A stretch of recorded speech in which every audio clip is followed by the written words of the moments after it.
Hello everyone, I'm Marty and welcome to my May 2025 real estate market update for Vancouver, all of BC, giving you an update on where we stand today. So let's jump right into it. I just taken all the latest stats, got them all plugged in, worked on this all day for you to get it out early. So let's have a look at what's happening. So jumping right into my table for May, you can see the year-over-year activity is, of course, down on detached. I've taken out just the west side for the year-over-year pricing because that's where a lot of you are asking on the pricing. We're about 10% down from that peak of last spring.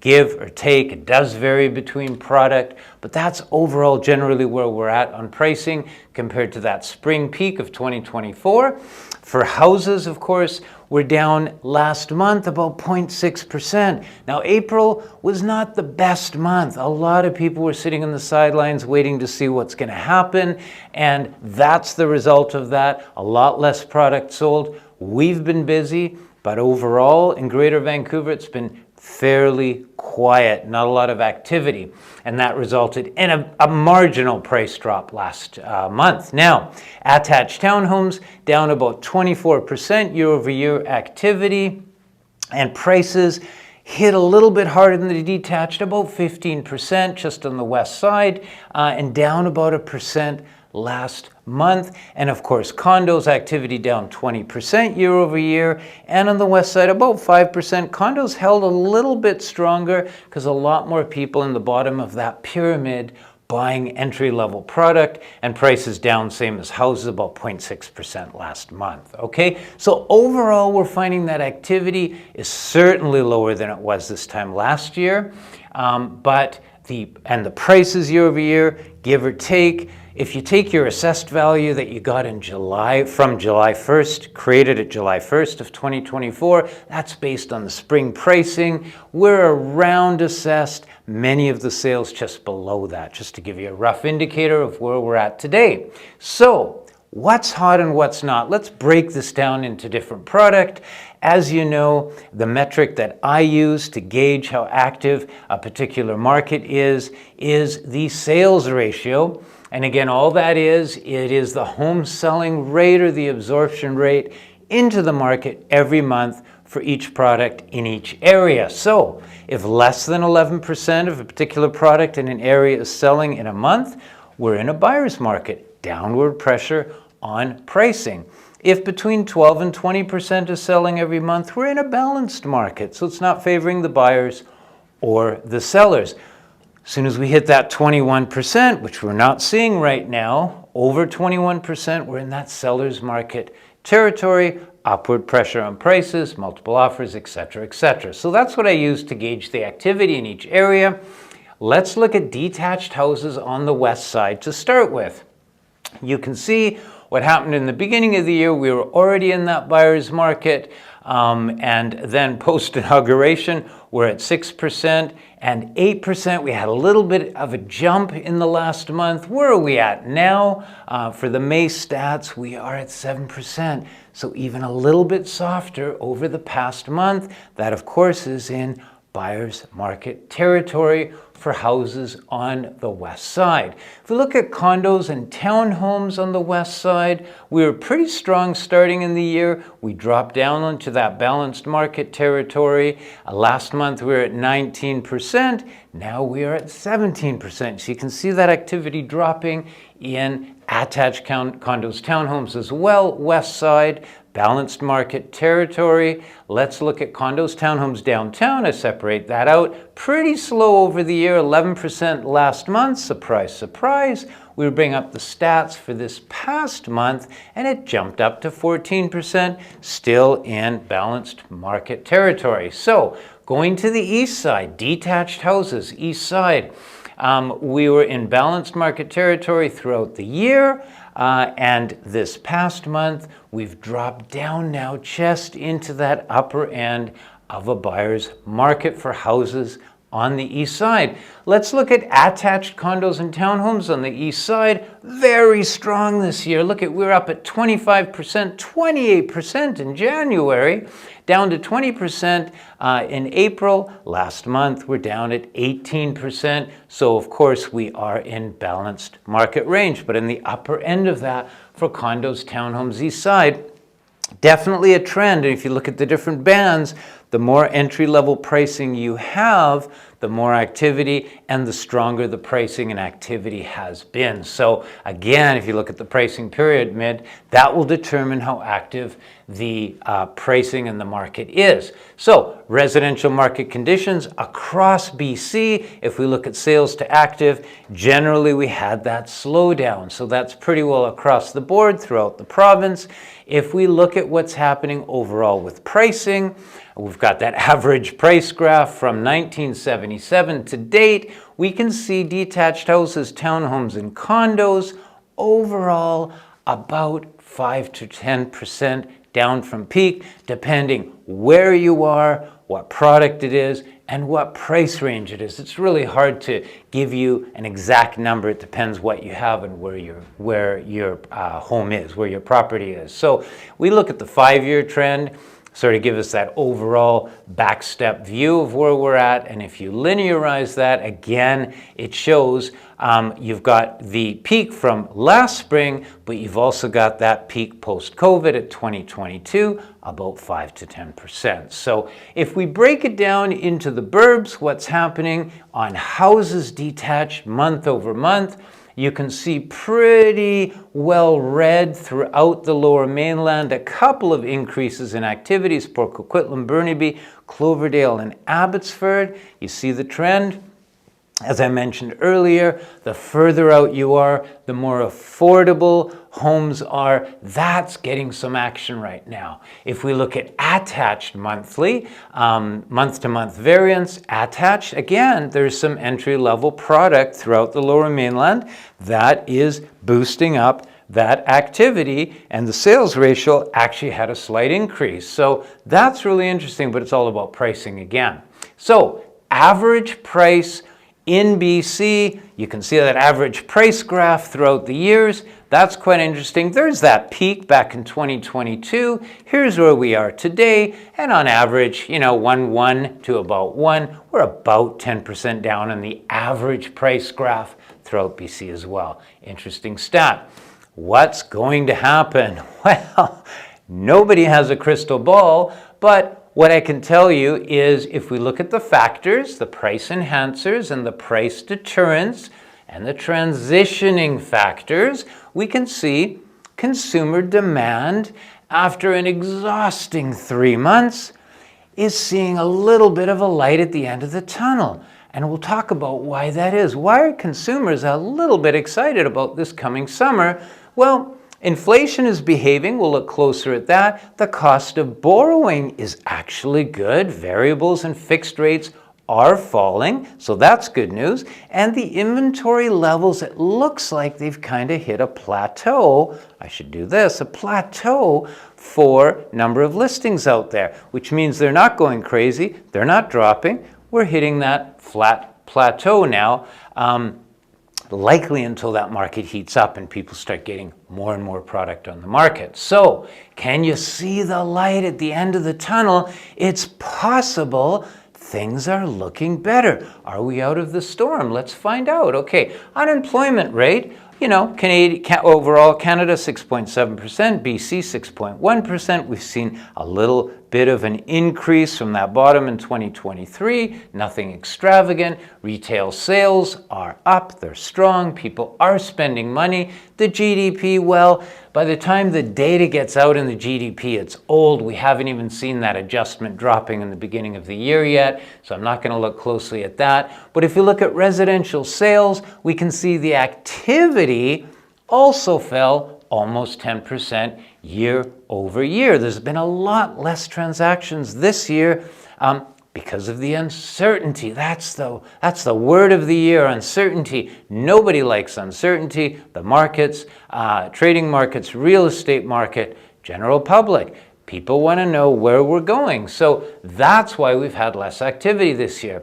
If we look at rental rates, we're at $3.12 per square foot. That's slightly down from last month, but it looks like the rental rates have stabilized now in Greater Vancouver.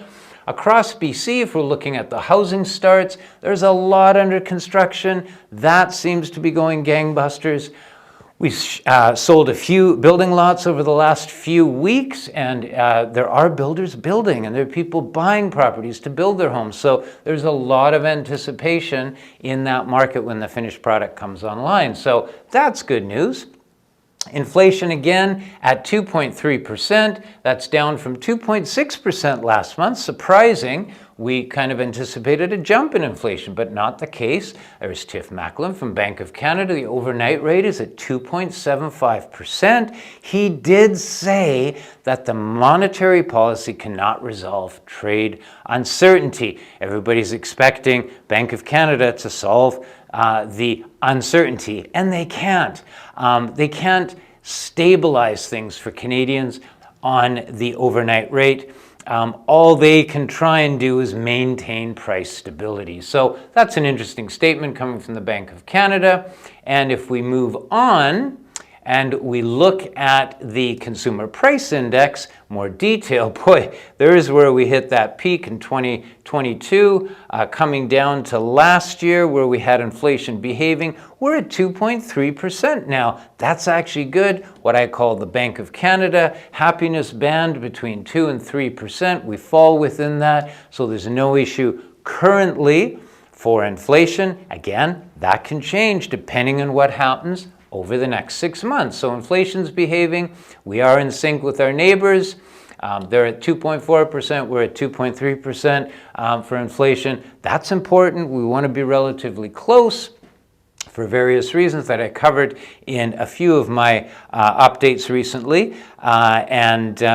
If we move on to the cost of borrowing, which is of course impacted by that overnight rate, we are still continuing to see those variable rates fall with the Bank of Canada rate. It's anticipated we may see another rate adjustment downwards, a relaxation of the policy by maybe 25 basis points. Hopefully that will be the case. The variables will fall immediately. And we're also seeing all these issues that we're following, trying to balance, the Bank of Canada trying to balance all these impacts on the economy with the overnight rate. So that's kind of the fence walking that the Bank of Canada is doing right now to keep things as stable as they can. Now, buying power for today's cats. There's today's cat.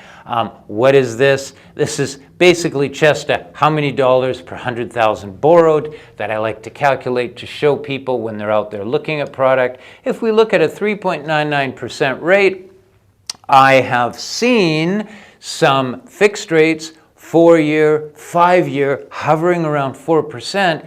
That's pretty good. We might even see a slight drop in that. If you're kind of following the rates and you've got variable rate mortgage and you're wondering when to lock in, you might want to wait for that June announcement, see if there's another drop. You might want to lock in then, or they might continue to drop. Nobody really knows. There's a lot of factors that determine that. But for my calculation here, let's use that 3.99%. What that calculates to for every 100,000 you borrow is $527. So when you're doing that calculation, if you're borrowing $1 million, $5,270 to borrow that $1 million at this rate. So that's actually come down significantly from where we were in those peak rate periods. Inventory, what's happening in inventory? As I mentioned, across the province, that inventory is stabilizing. If we look at our various areas, west side detached houses, we are up from 640 last month to 720. That's a slight increase in inventory. Attached product on the west side, slightly up, about 100 units out of 1,000, so about a 10% increase. And on the east side, we're seeing about the same. There's been a steady increase of inventory, and also on detached condos, townhomes, steady increase from 658 to 731, but nothing dramatic, and we're starting to see that cresting. So the big question, what's happening with prices. Let's look at what we've done over the last 4 weeks. We've been busy. We've had lots of happy clients, lots of sales taking place on our listings. So that's good news. Thanks, guys, for the business. Very exciting. We call this, every time we do a transaction, we go to the back of the office where we have our wall of success. Our clients get to take a bottle of wine home, celebrate their sale. It's a lot of fun. And speaking of a lot of fun, I'm going to announce something else just after our conclusion here. So in conclusion, why you're all watching this, we are impacted by mortgage rates, inventory levels, and consumer demand. Okay, those are the things that we watch. So we have a new prime minister. It's been pretty exciting. We've had our election. We've got Mark Carney in there. He seems to have a pretty good relationship with the administration. That's hopeful. So people are quite optimistic about that. The Bank of Canada is likely to stimulate the economy further by more drops. Let's keep our fingers crossed, knock on wood, that happens. That's going to impact the market. Inventory levels seem to be stabilizing. They're not going crazy. They're certainly not dropping. So that's good news. And if we continue and look at the main points, the demand is still strong. We're getting a lot of people out in our listings. We're getting offers, and in many cases, we're getting multiple offers. So that is still strong. The variable rates are dropping, as well as the fixed rates, depending on those bond yields, tied together. So that's also good news. And the looser mortgage rules, the 30-year amortization, and the delay in the capital gains is also helping. And the US-Canada trade discussions that were going on quite intensely last month have seemed to calm down. Is a compromise on the table? We'll see. But there's some good optimism out there. And accurately priced properties, as I mentioned, are selling, and in some cases, in competition. So we're starting to see some real optimism. There's a breath of fresh, warm air out there. I think the good weather is also helping us. In the sun, consumers are seeing a brighter and more stable summer. So is this storm over that we just went through?